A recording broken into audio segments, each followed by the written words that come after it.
Namaskar. Chapter 5 Karma Sannyas Yoga, the Yoga of Renunciation.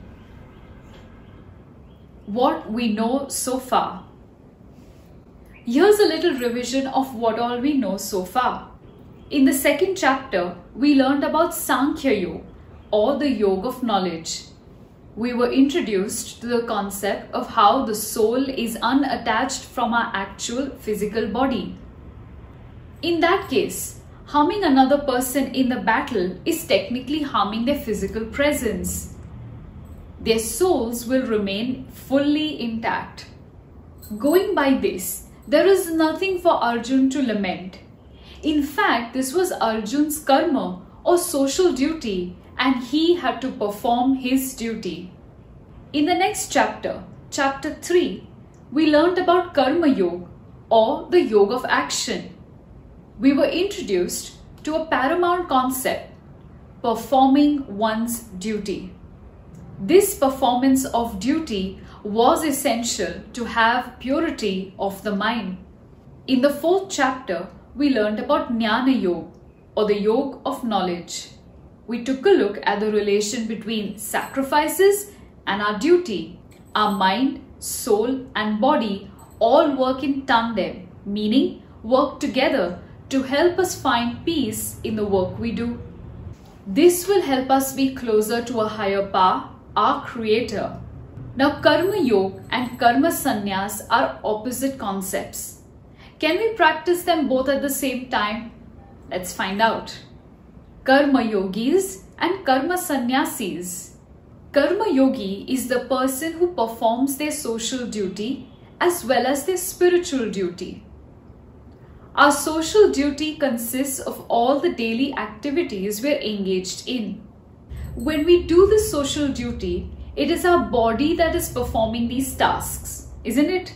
But a Karma Yogi's mind has thoughts of the higher authority or God that they believe in as they perform these duties.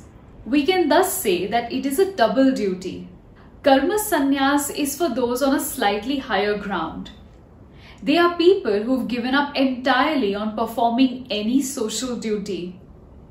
They are entirely engrossed in meditation and only rely on their mind to feel connected to God.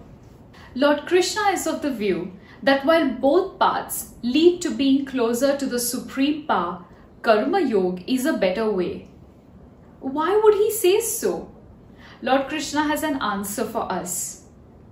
If you decide to go the Karma Sannyas way, you will be dedicating all your spiritual energy and time to feeling closer to God. But what if you cannot bring your mind to do it? This happens to the best of us. We cannot always fully concentrate on meditation. We have so many thoughts, all vying for our attention in our heads. What will you do then? You've already given up on performing any social duty, and now there seems to be no way for you to perform your duty. This is a tough situation.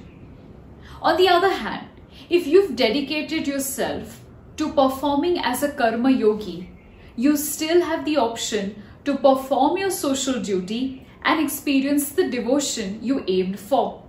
Say you've decided to help your sibling out this weekend. You know that you are doing your duty, and this duty is irrespective of the fruits of the action. Lord Krishna advises Arjun to go the Karma Yogi way, so he may be able to fulfill his duty and at the same time feel the spiritual power and be closer to God. This seems like a safer option for us mortals too.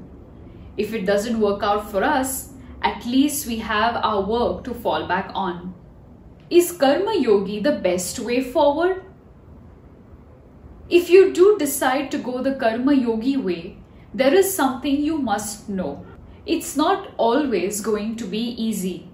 In the world we live in, we face good and bad, both kinds of days.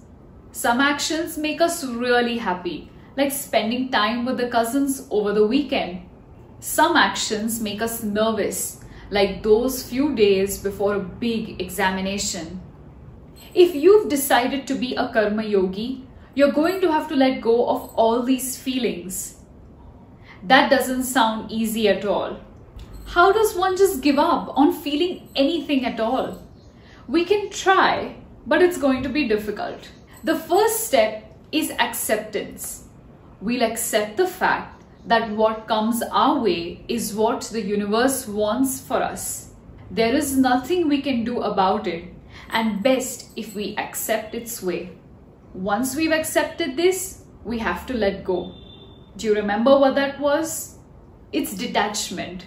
What that means is that we are not going to wait for good or bad things to happen from our actions. We will go on as if it were expected from us and as if it were our duty. And voila, you're closer to the path of spiritual realization. Dhanyavad.